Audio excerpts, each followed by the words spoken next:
we can start, and these are all recording. There's a number of reasons why I'm interested in speaking with both of you. One is because both of your backgrounds in terms of like French, Korean, German, Cambridge, you guys are kind of the ideal target demographic, but also because I didn't realize this when I started Cambridge, but you guys had started Bridgers, and I do want to hear a little bit about even what the motivation and thinking was around doing that in 2023. But maybe just to start, would each of you guys give like a brief introduction on on who you are? You start, you are young. Oh, you had to emphasize that I'm not him. Yeah, thank you very much, first of all, for talking to us, because, I mean, you will get to see this. We love talking, so it's something we are both passionate about. So, yeah, as you said, I'm Korean German, and it's interesting, we'll get to that you say there's Korean German, Korean French. I mean, I don't know what that makes a difference, what you put first, but for me, it was always, I look first and foremost like an Asian, as in Korean person. So for me, it's an emphasis to say I'm Korean German, because that's what they see. And then later there's hopefully a little bit more to it. I was born in Germany, and my family, my father and my mother, they emigrated in the 70s. And among German Koreans, it's a very common theme. It's my father went as a miner and my mother went as a nurse. So in my generation, plus minus 5 years, you will have like a 95% hit rate among our mothers that are nurses. And that's why there's also like a tight-knit connection among them, I would say, which, I think makes it very special. And particularly the humble beginning and the emphasis on also never losing the root to your home country, as in, for example, setting up Korean schools in whatever city you were, ensuring and having all the struggles and discussions on a Saturday afternoon to send me, their son, to the Korean school. So for him to learn Korean. I mean, back in the day when I was a kid, I hated it. But nowadays, I'm fortunate, and I also try to give back to my parents and thank them for the fact that they forced me to do it, because, of course, as a kid, you don't know. All my German friends around me, they played and went to the whatever outdoor swimming pool and stuff like that. Yep. So, yeah. And, well, a little bit into the future.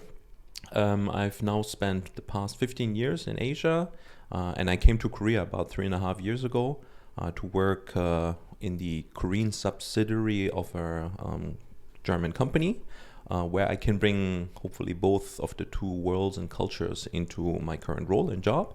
And that's where I met Jay. So please meet Jay first. Great. Thank you, Joo-Seuk, and thank you also, Tiger, for having us today. Of course.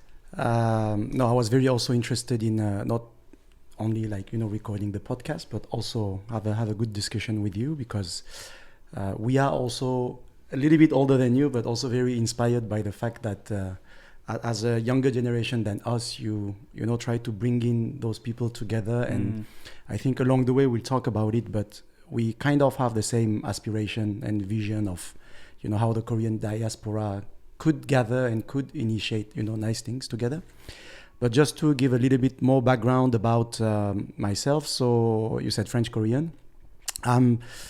Again, there we can discuss a lot how to define our own identity, but I'm a Korean citizen, so I have a Korean passport.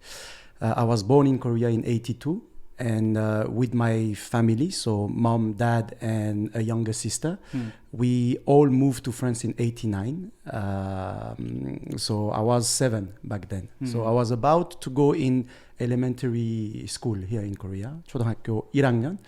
And we moved then to France. So all my school period, everything from elementary to graduating, I did it in France, in different cities. I don't know if they will speak to you, but Montpellier, Grenoble, Paris. Paris should speak to you at least. And so I grew up there in France, and I spent 27 years of my life in France there. And initially, I have a slightly different, I would say, immigration motivation in my family, because my parents actually didn't really want to move in another place to kind of reset and build their whole life in France. The reason why they wanted to go there is because initially they were going to university at a period in Korea where it was, from what I learned and heard, not so easy. You know, there was not so much freedom. The country was constantly, you know, governed by military forces.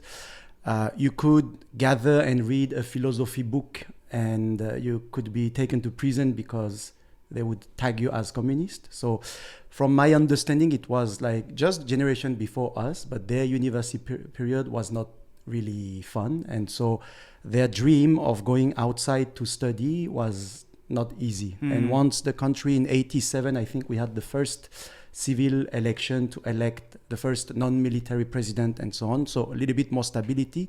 They were like, okay, they already had started to work, to have us, so already having kids, but they still wanted to kind of pursue their dream of studying abroad. And so they took us and they said, okay, let's go get an experience, study and come back. So it's a belated studies abroad kind of thing that motivated our move to France. Next thing is we are in France, and when my dad was finished with the publication of his thesis in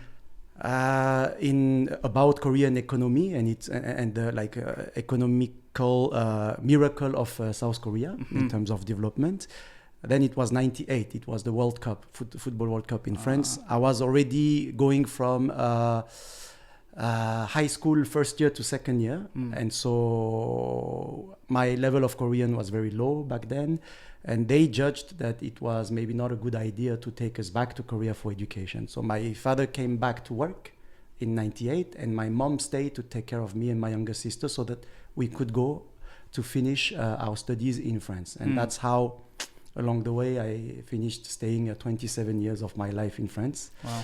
And in 2015 I actually had the opportunity to join 2 other French friends to explore entrepreneurial journey, new company project in Hong Kong. And that's now, I count now, it's already almost 10 years that I've actually shifted and moved to Asia, in Hong Kong for 3 years, 3 to 4 years actually. And since then, since 2020, I've been living here in Seoul. Wow. Yeah.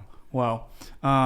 For both of you, one of the things I'm curious about is, because for myself, I am so distant from Korean culture compared to other Korean Americans that end up coming back to Seoul because I don't speak the language. I didn't know anybody here. All my family is back in the States. For the both of you, like when you were in France and when you were in Germany, was there always an aspiration to like come back to Seoul and to live here? And even throughout your childhood, did you make regular trips to Korea? Because this is my first time, living in Korea. So I feel like my experience is maybe a little bit different than some others, but I'd love to hear a little bit about your kind of upbringing experience, your relationship to Korea, and if moving here was always kind of part of the plan, or you felt a pull at every stage of your life and then it ended up happening. Could you share a little bit about that? Yeah, sure. I think this is a fascinating question. It will take a long time to kind of unfold that. My parents always had an emphasis ensuring that my brother and me had enough exposure to Korea, that we know what is our motherland and so on and so forth. That actually living in Germany also came with certain restrictions, which I then later discovered are really important to me. So for example, back in the 80s, I was born in 1978. In the 80s, my brother and me were basically the only Asian kids in school. And so Korean food, and I have a couple of memories that I sometimes recite.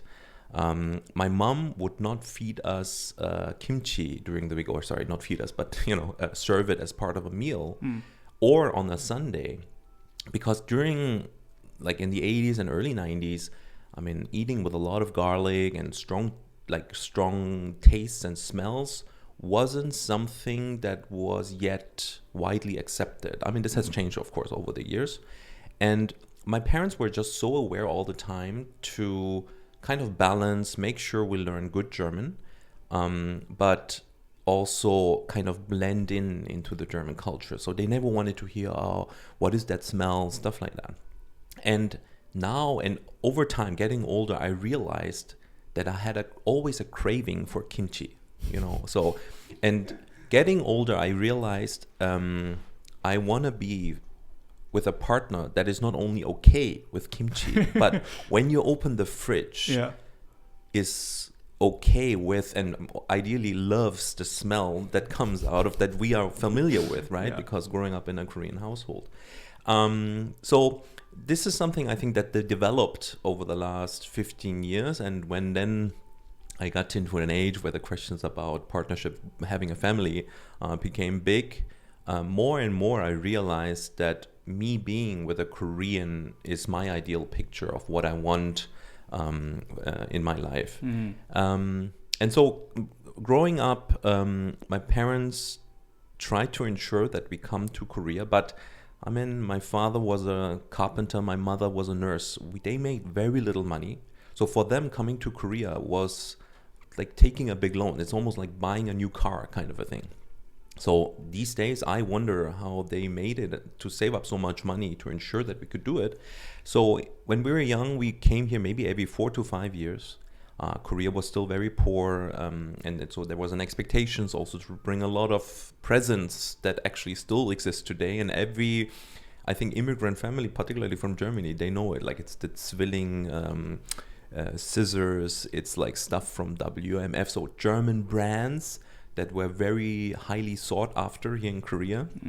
And like, you know, like stuff from the pharmacies and like whatever, no, creams and stuff like that. So my parents made, I think, that sacrifice, and you know, and the years in between, there was basically no holidays because they were saying, well, we are saving up for the big holiday in 3-4 years again to come to Korea. And with getting older, and this was the running gag we spoke about before, we started to discover that also the Korean government had realized that there is a tremendous opportunity of bringing diaspora back, and referring to the slide that you showed the other day. I mean, we have roughly 7 million in comparison to 50 million inhabitants here in Korea. So it's a huge percentage, 14% I think I remember, of Korean diaspora.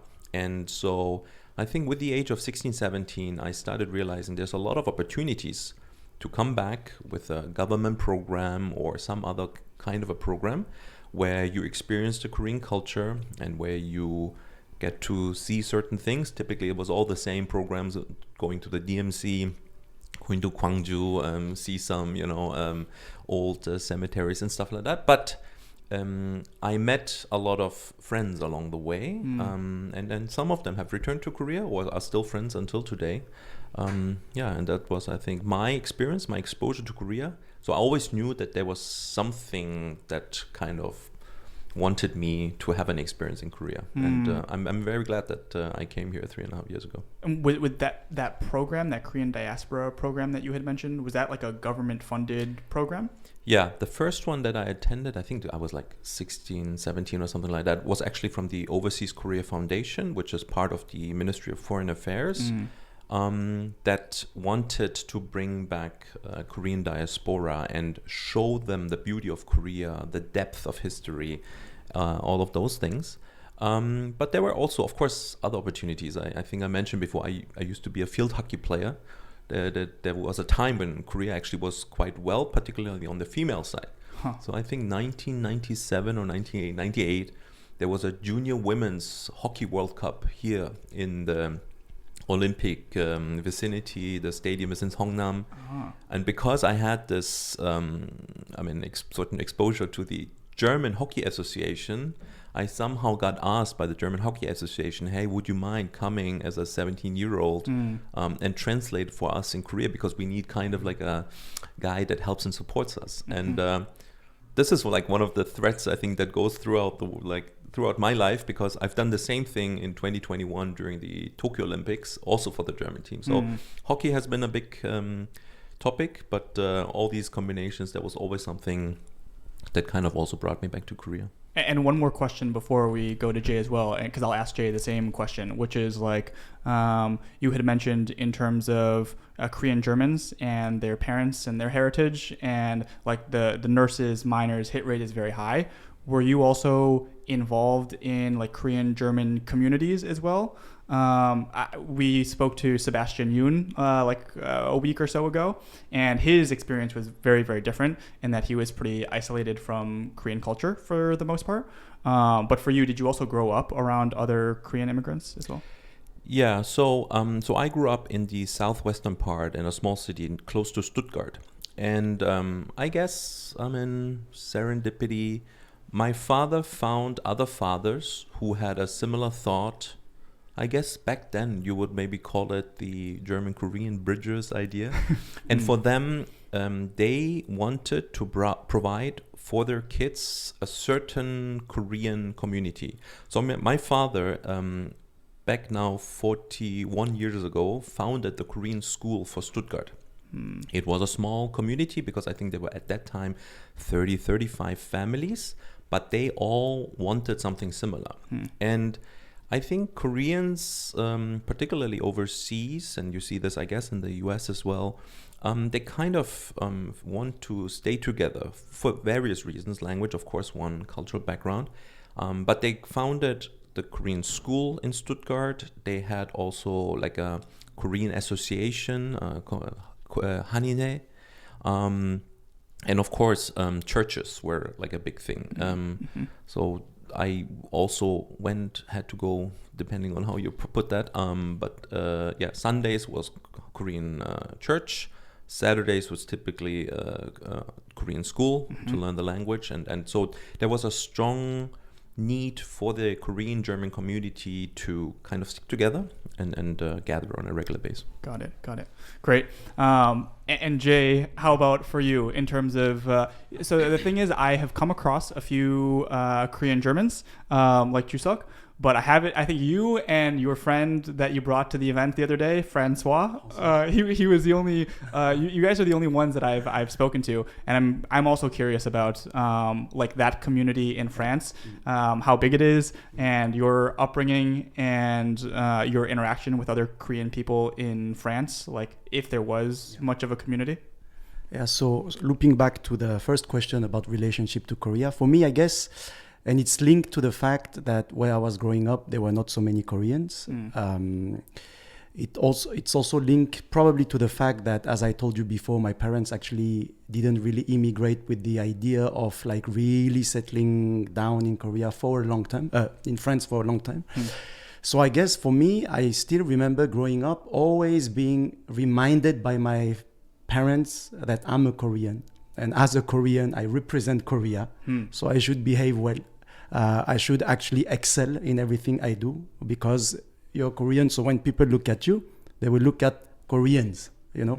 So there was like kind of this, as far as I remember, you know, a sense of like kind of a responsibility of representation that actually my parents kind of embodied and tried to also guide us to say people will see you as a Korean, and so you have to behave well so that you don't actually give a bad image about the whole country, you know.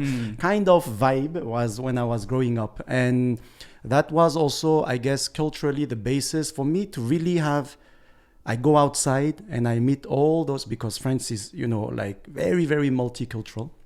So I have friends from African descent, from Asian descent. So I have all sort of different friends. Not so many Koreans, but like a lot of, I would say, second or third generation of other, immigrants. And so that was like such a blend of culture outside. But when I was coming home, I had to work. You know, I could not stay longer outside, not because my parents were afraid that I do something wrong, but I have to come back and do my homework and work. And my mom would, sit down with me to make sure I know the multiplication table, very Korean style, with a stick. And if I don't respond by the second, I get hit, So those sort of like funny things, actually, thinking back, was kind of very Korean culture at home, And then you go outside and you go to school, you go to meet your friends. And I used to play football a lot, so that passion like actually connected me to the outside world. That was, in a way, very different from the education I was getting at home. So, but what I want to say by that, it's that the kind of relationship to Korea as a like general family culture was always there for me growing up. And then even when I was at my university period, my mom started actually to initiate like big cultural projects such as organizing the Korean New Year, you know. And somehow my parents were always more interested in kind of sharing what they know of Korea with French people rather than kind of like the dynamic that is a little bit different from, hey, let's gather with other Koreans. Like, I don't know, my mom had always this desire to share with others, and so to bring Korean culture here.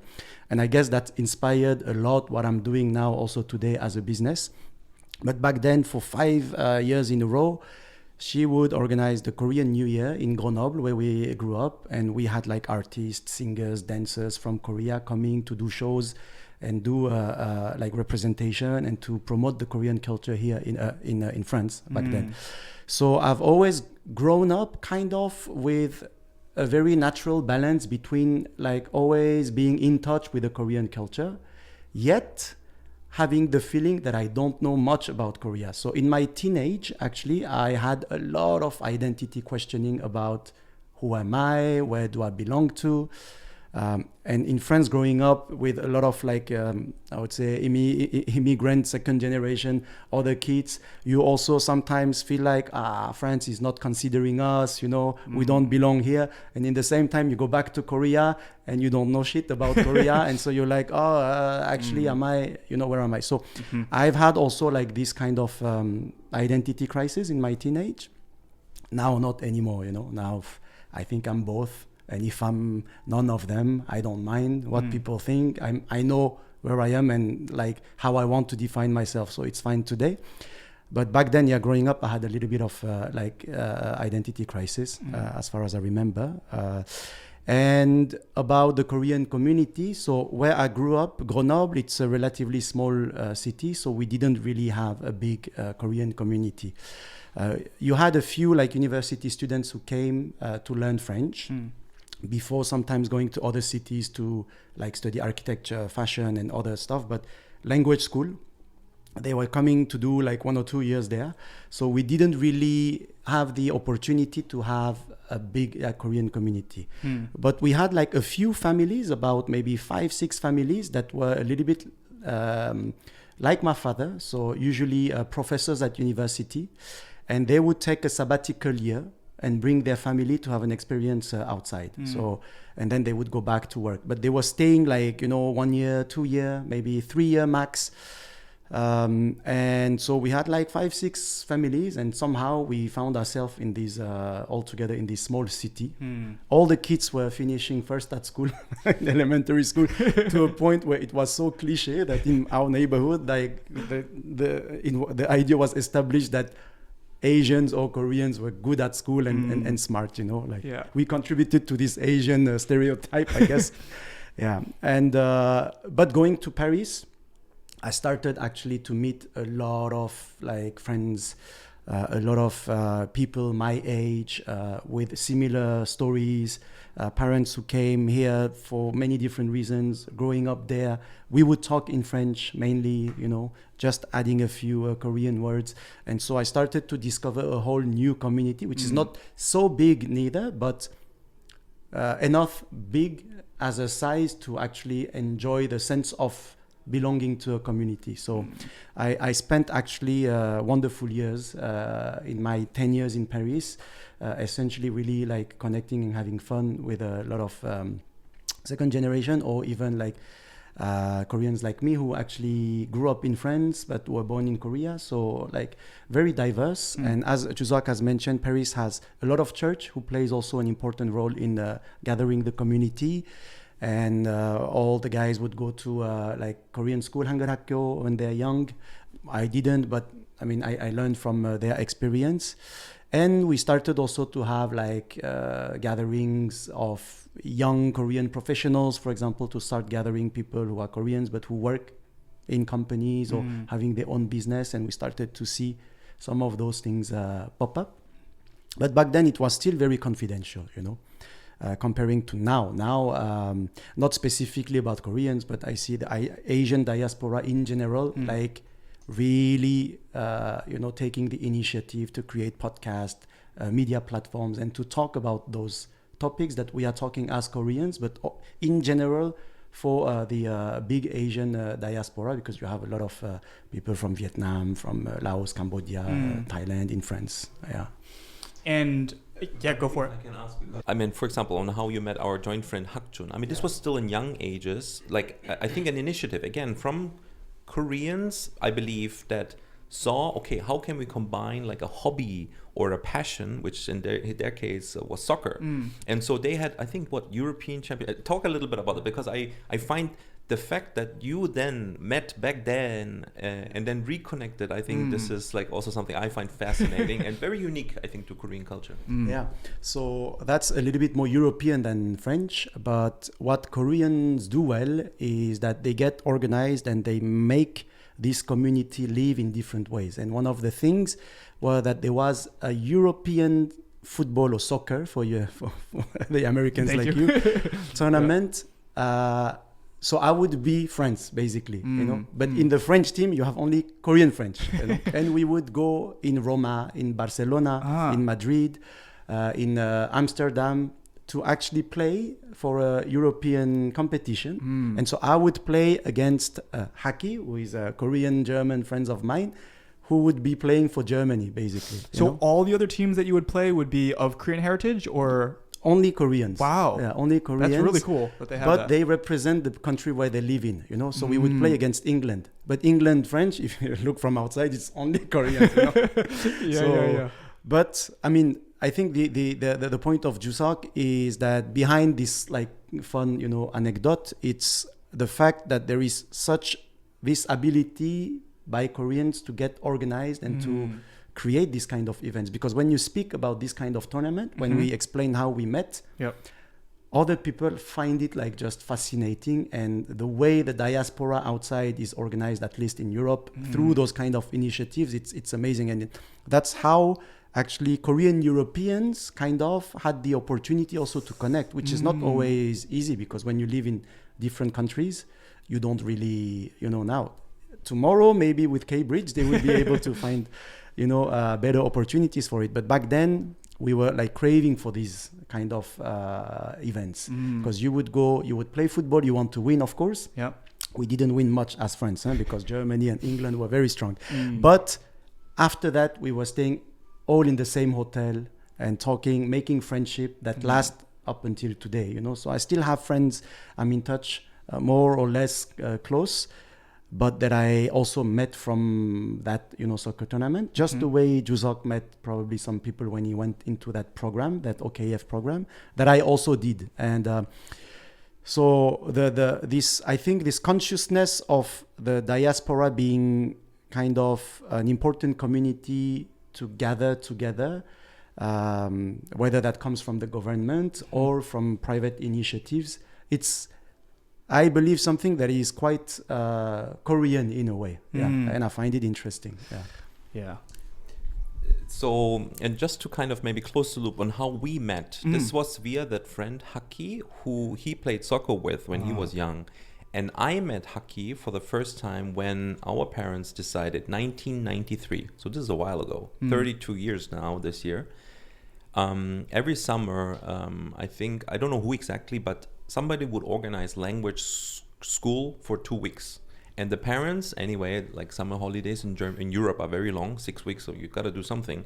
So they sent me and my brother, I was 15, my brother was 13, to this summer school program in Korea for 2 weeks, I think. A lot of, and this was like worldwide, a lot of Americans, some Spanish, lots of Germans, but all over Europe, all over the Americas, and also like a big number of people. I think now it's rising, but like, for example, Kazakhstan, Russia, Uzbekistan, those kind of things. And this friend that we got then reconnected with all when we came to Korea, Haki, was also at this program. So 1993, I met him for the first time. I mean, this was all before social media and everything. So we would start writing letters, I mean, maybe some of the listeners don't even know what this is. Message me if you want to know. And you would send a letter, wait until the answer came back. So this is some of the relationship. And I believe that because of that, there was a bond created. And I mean, many years later, I met Hak-Jun back because I, at that time, lived in Singapore. He was about to move to Singapore. And even more fascinating, there's more people in that same program in 1993, like Christoph and Pengnim, other friends that I'm still friends until today. So later, our paths crossed again somehow. And of course, you don't stay with friends with everybody. And every now and then, a few weeks ago, I met another Korean German that also now works in Korea since years. He also happened to be at that program in 1993. We didn't like connect that back then, but this is like some of the things and stories I think that I believe are quite unique to Korea. Well, I'm glad that you mentioned it because even at the event that we held a couple days ago, so there were people from Kazakhstan, people from Australia, people from Brazil, and my thinking was I played a lot of soccer when I was younger, and if Cambridge can become big enough in Seoul where we could do like a mini World Cup, even if it's just like a basic 3-on-3 or something like that, it sounds like it would be a lot of fun. So I'll have to wait and see how the development of Cambridge goes, but I feel like that would be a lot of fun to have the countries compete with each other. If you don't mind me adding, actually, to in Korea, the Korean, I think it's Jaewook, like 전국 대회 or something like national competition.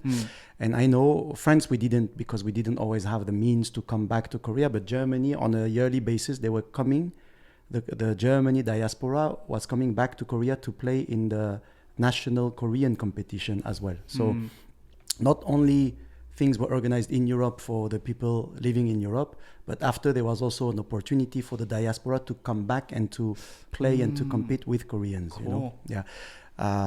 And so this whole kind of organization in many different ways, you have some, business entities, organizations, you have some like Haninhae, which is like more like just, Koreans abroad association. So you have a lot of organizations. Sometimes it's a little bit too like organized in a way, but at least you have always the opportunity as a Korean diaspora to actually find a way quite easily to reconnect with your roots. And even like investment in the past programs, like where they would pay for your plane ticket to come back and experience Korea. Even though obviously when you come back, it was a little bit like showing you what they want to show you. But I mean, it's part of the game. But the whole like organization of Korea and how the diaspora is being managed, but not in a bad way, just like organized, I would say, better appropriate. It's like really something fascinating and unique about the Korean diaspora, I think. So maybe this is a good opportunity to talk a little bit about the Bridgers event that you guys held in 2023, and even like leading up to that, the opportunity that you guys saw. Because when I came to Korea, obviously I was looking for other English-speaking people like myself. And I came across a lot of young people that were working on their own personal projects, or they were entrepreneurs, and they're very interesting to me, but I was surprised by how few people knew one another that I was talking to. And it just seemed very obvious to me that they would find a lot of value in speaking to other people that shared the same background, and some of the same cultural heritage as well, and meeting other people, because even though I am Korean American and I think my experience is pretty unique, when I talk to like Korean Brazilians who come back, or Korean Canadians or Korean Australians, there is some overlap in terms of the experience that we can share that is harder to share with Korean people that speak English, right? So I'm curious in terms of how you guys started collaborating on Bridgers, why you thought it was worthwhile, and also maybe like the thing that I've been surprised by is that there's not that much infrastructure or like community resources that exist for Korean diaspora, or at least not a lot that I have seen. While these like organizational entities exist, at least here in Seoul, in terms of people holding regular gatherings and doing stuff, it doesn't seem like there's a lot of it. And maybe the only other thing is that like in Itaewon, there's a lot of like foreigner stuff. And sometimes you'll see like Korean diaspora in the mix in those foreigner groups, but nothing for Korean diaspora specifically. And I'm not exactly sure why, but would be curious to get both of your thoughts just generally on the Bridgers experience. Me first. I mean, as far as I'm concerned, actually, the reason why we started this Bridgers thing was that me meeting Joo-Seuk and starting to have conversations on common interest and observation that we're having acted as a spark of something that I was actually digesting myself a lot, you know.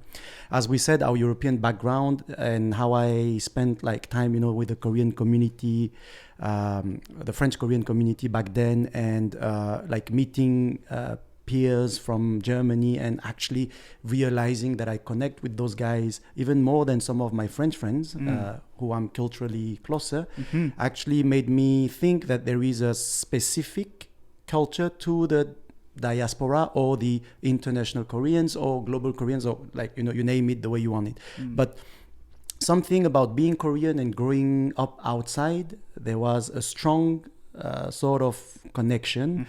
But when I met Joo-Seuk, we started like kind of also to think about how we can contribute to Korea, you know, how we can kind of add some value, if it's at least perceived as a value.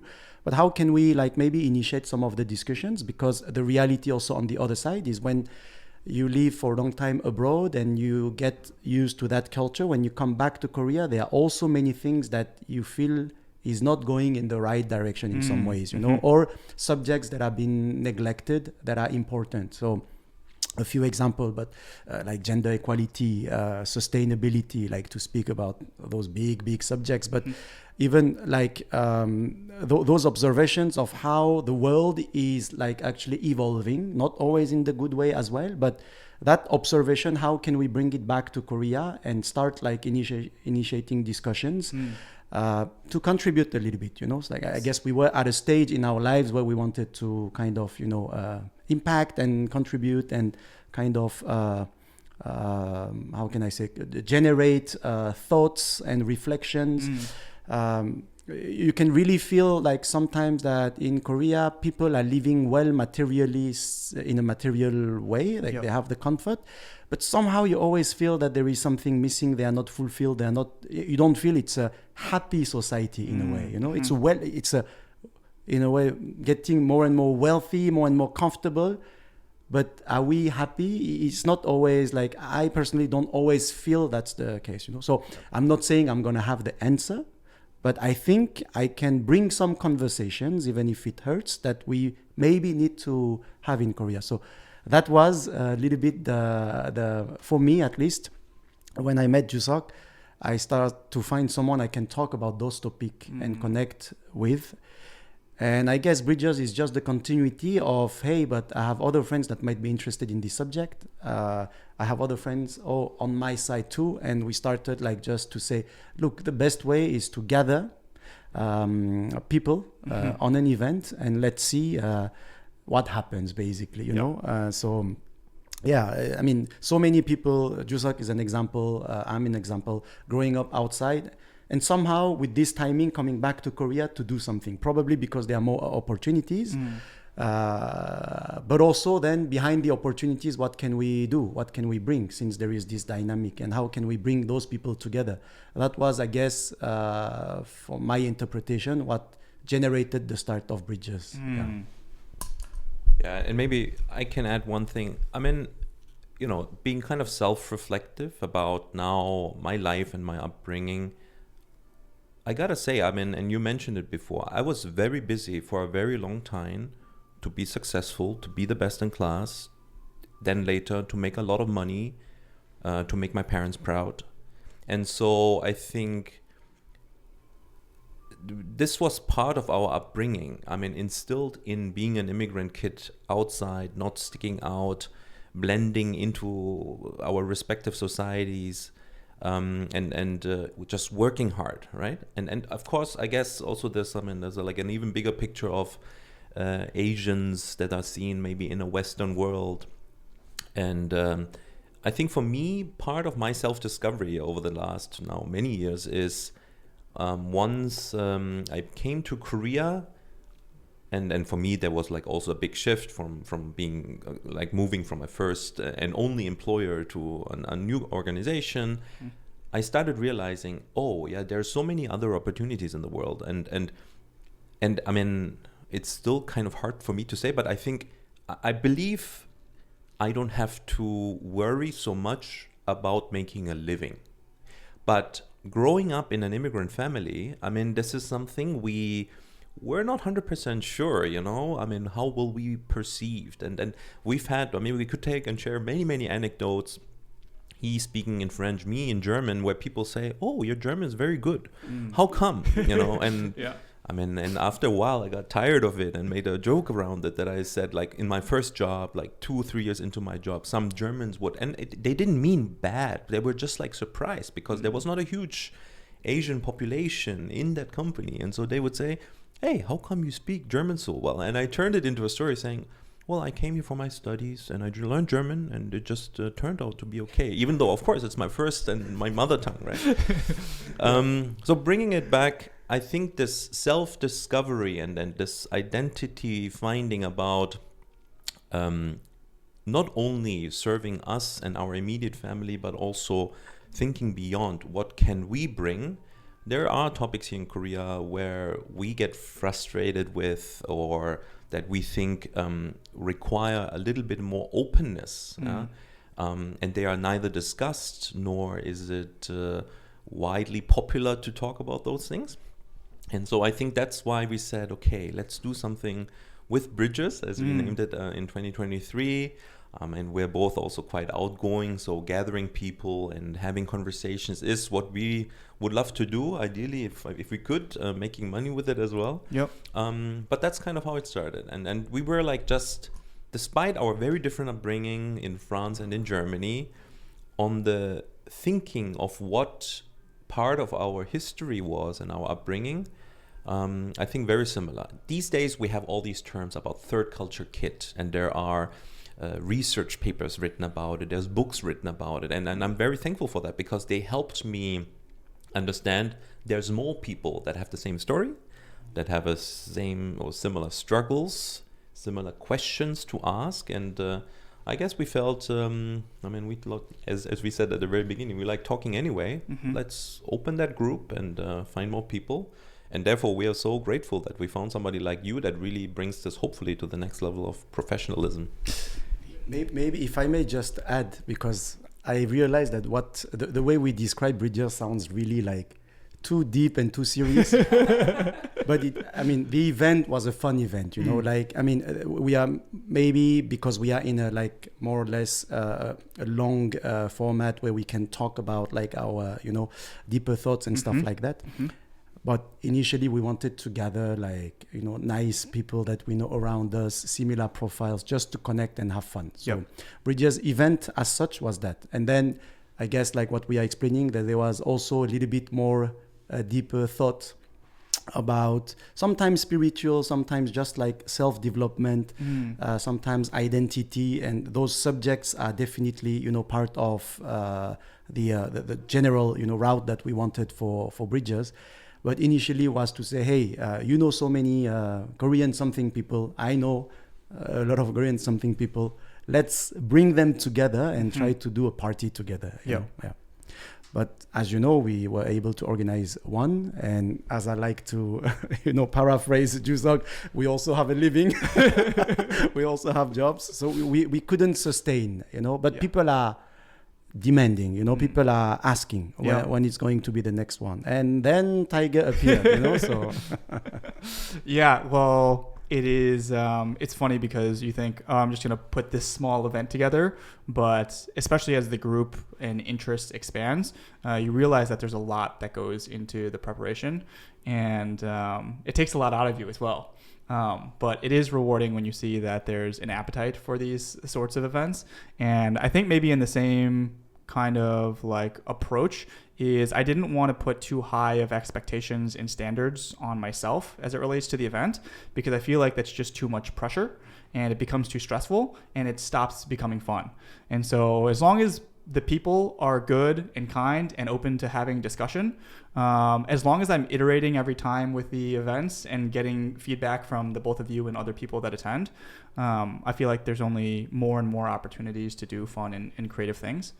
I was curious as well in terms of your experiences living in Korea, kind of how you guys think about your futures. Also, is the good and the bad about living in Korea, what's hard, what's easy, and also for like how you guys are building your foundation here. Do you think you'll stay in Korea long term? Do you feel like kind of pulls to either go back to Germany or to go back to France? Is it some hybrid between the two, where you spend like some months in Korea, some months in France and Germany? Would be curious about like what your thinking is right now as it relates to your future, or do you just take it one day at a time? Well, yeah, that's a difficult question, because I think, I mean, you know, I don't have a final answer for that. I think I mentioned before, I've now spent the last 15 years in Asia. Just before coming to Korea, I lived for 5 years in Japan. And we really, really enjoy Japan. The combination of what the whole country is providing and offering, nature, it has the, you know, snowy islands in the north, Hokkaido, but also amazing, beautiful beaches in the south with Okinawa. One thing that I mean, start to also become a little bit more mindful and realize is and Jay said this before, I mean, this question about what am I? Am I German? Am I Korean? I think we, in a way, take the best of what is provided to us. I tend to be punctual, and I think diligent. Maybe that's my German side in me. But I definitely like the Asian food much better than the German food, you know? And for me, there's no, what do you call that? There's no dispute. There doesn't have to be either this or that. And in my opinion, the world is also moving towards that, you know, to, I saw once a very, I saw this very powerful, it's a TED Talk where a lady, she's saying the question where you're from is actually kind of outdated, because it's not that question that you actually should ask, but it's the question, maybe that's better, and that is, where do you feel local? Because where you have spent time and where you have made your experiences and where you build your friend circle, and maybe ideally also where family is, that is what becomes in a way home. And so I have a different definition now of those terms, because my childhood friends, most of them Germans, they will always be home. When I go back home to my friends in Germany, I can be my true self 100%, and I will miss them when I'm here, or I do miss them when I'm here, but I know I have them. I mean, they're in my bag, kind of a thing, right? And for me, the opportunity that only a few years ago I've been able to meet Jay, who has a very different story, I know and I'm certain that we will be lifelong friends, ideally also business partners, but that's a different story. So I think for me, it's a fluid system, you know, that of course also now being married is something that I don't define by myself. One of the big factors for us coming to Korea was during COVID in Japan, as a foreigner, you could leave the country, but you couldn't re-enter. And so for my wife, it was very important that after COVID ended, that she wanted to be closer to family, because for being apart from them for 2.5 years made her very uncomfortable. And unfortunately, and this is part of life, they're getting older. Both our dads turned 80 last year. And, you know, and we luckily have good years with them. We meet them and they're healthy, and we can do activities beyond eating kimchi. And that is something we value and cherish. And I think to be also conscious about this limited time, ideally it's like another 10, 15, 20 years, who knows, but it could also be less, right? And because these days, I mean, I hear a lot of stories of friends and acquaintances where unfortunately there are, you know, deaths happening in the family. And so that's, I think, where, at least for me right now, I'm happy here. I see a lot of opportunities here. And also having these kind of conversations, that's at the end something that I cherish and I love to have. As we said before, Seoul feels like a village because you run into very interesting people that want to have similar conversations. And that's, I think, a part that for now I'm seeking, and I want to continue and see what the next 6 months, 1 year hold for me at least. Great. Yeah, for me, it's a little bit the same in the sense of I never know where I really want to be, and I, growing up in France, then living in Hong Kong and like traveling so much and coming back to Korea, started to realize there is no perfect place for you anyway. If you start to try to find something that matches and ticks all the boxes, you will never find it. And it's the best way to be unhappy, basically. That's what I found. So today, I'm very comfortable here in Seoul, and I have started to kind of try to prioritize what's more important for me, And one of the biggest reasons for me coming back to Korea was exactly what Joo-Seuk has mentioned, proximity with my parents who are living here. And I don't want to be living in another country for pursuing whatever career it is and whatever success it is and miss the time that I can spend with my parents until at some point they suddenly reach a point where they cannot really maybe move around and travel with me and stuff like that. So in my life, I don't want to regret that. So when you put that as a priority, you shuffle all the rest. Okay, maybe I cannot have a successful career in Paris, but then I will find something else to do here in Korea because that's above my career path. So I try to put some hierarchy. Recently I became an uncle. My younger sister gave birth to a wonderful little kid. That also, again, shift the idea. If I had maybe now even less reason for me to leave Korea because I want to be close to the people that I love and I want to be able to enjoy time with them. So that people around me actually, and especially family for me, it's the biggest and most important. And I can articulate all the rest and I find a way of having things managed after I put that as a priority, But then for the future, and I don't yet, but hopefully if I have kids, where do I want to educate them? And then that again opens a new door and new ways of thinking your environment and where you are. And is it the appropriate place? Are you kind of comfortable with the way people approach how we should educate kids here? Yes, no. But now in between, when we grew up in Europe and now, is it the right time to go back to Europe and educate our kids? Not so certain as well, because also the environment and the whole world has changed as well, So there are a lot of questions that are not answered yet. But the way I approach things is I try to put what's my priority and I give up the regret of like other things that are in my scale less important kind of So for now, very happy with me like being in Korea. Not so sure about the future, not so sure even after if, for example, my parents pass away and for my own retirement when I won't be really working, but where do I want to enjoy the end of my life? Is it going to be where is it going to be? Southeast Asia, near a beach, or I don't know, I don't know. So I don't want to be stressed by the fact that I don't know. And I want to base myself and my choices, because life is ultimately choices, only based on what's the priority for me. And once I have put that as a priority, all the rest I try to make it not as important, So that's how the way I function. And I don't know if that answers your question. Oh, it does. It does very well. Yeah. I mean, even the reason why I decided to make the move out here was because from life stage perspective of where I'm at right now, I felt like maybe there's like a 4 to 5 year window where I can do something as radical as this and kind of upend my life, because I don't have that many kind of familial responsibilities right now, like relationally. And from a financial position, I could last for a year, 2 years and just see what happens. But it's still difficult because everything is trade-offs, and I still see the financial trade-off of coming here.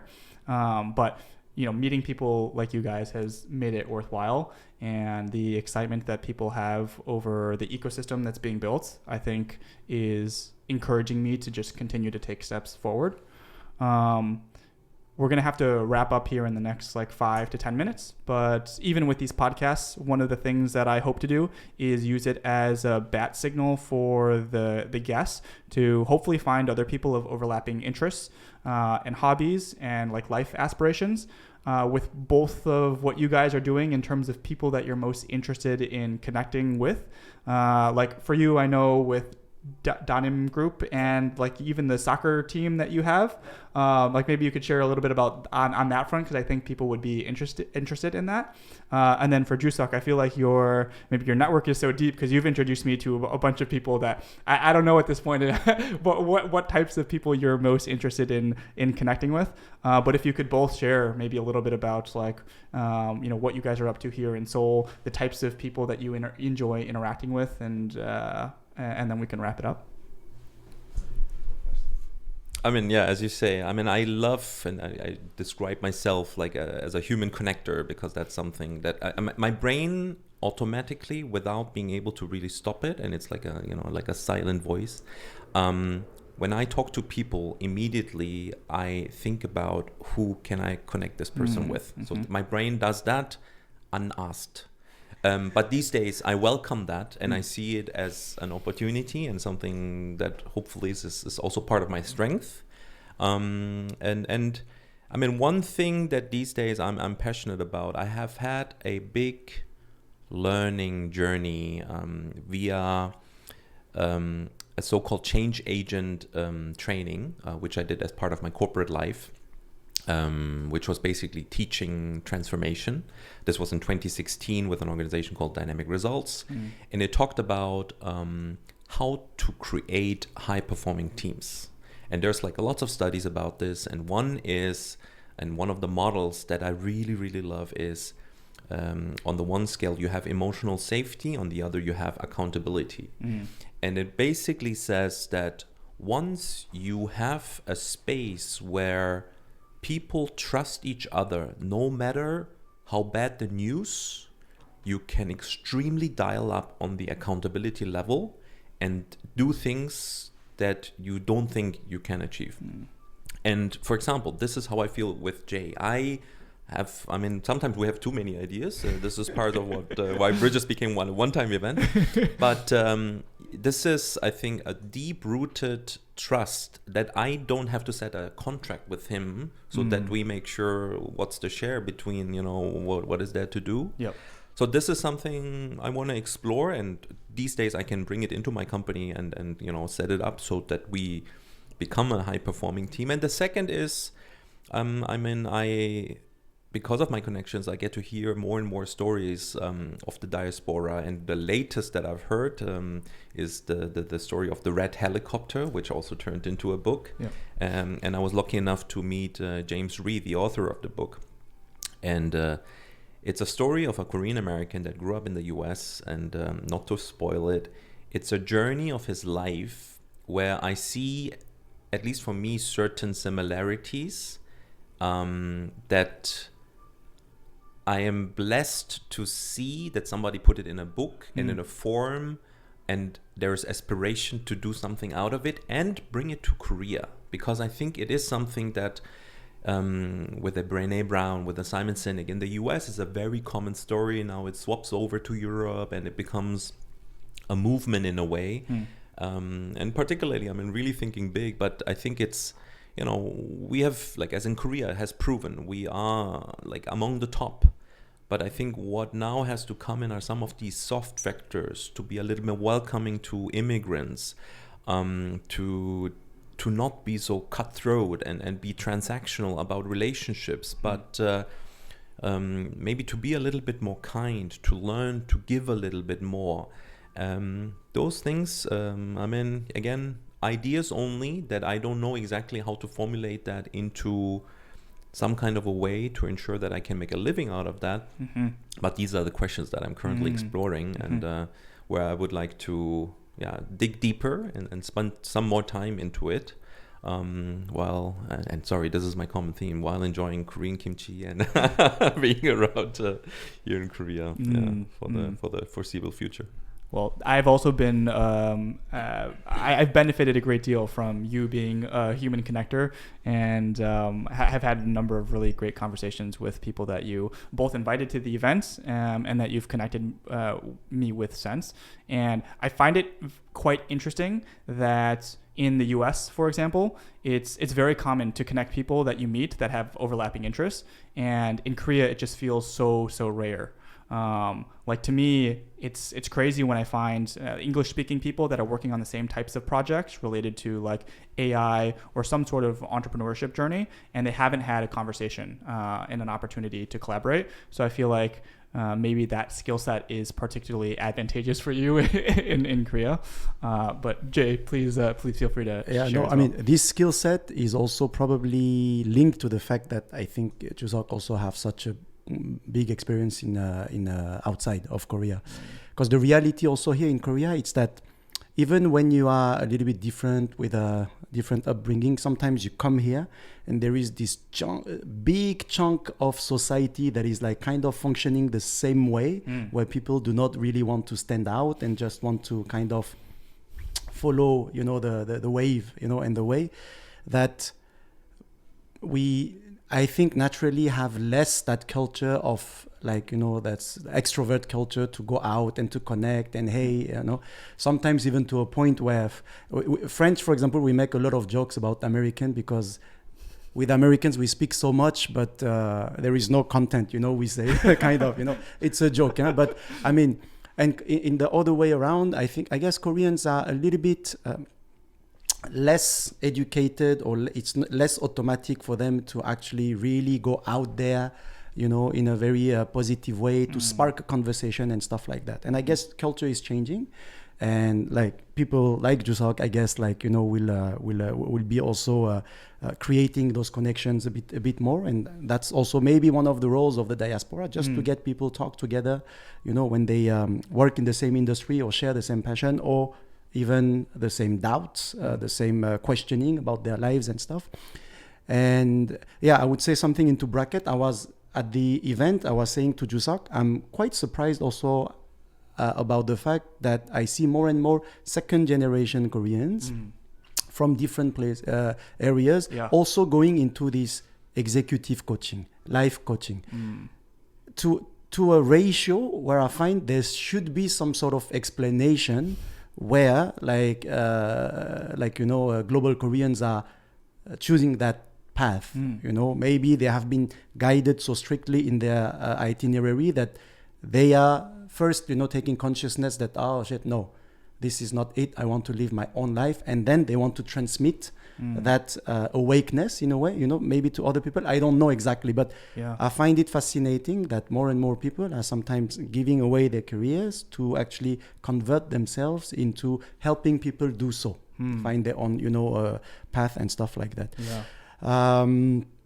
But so coming back to my initial, what I wanted to say, in terms of what I do, because that was what you were asking. So I own a business called Denim Group. That's why I'm wearing the hat now.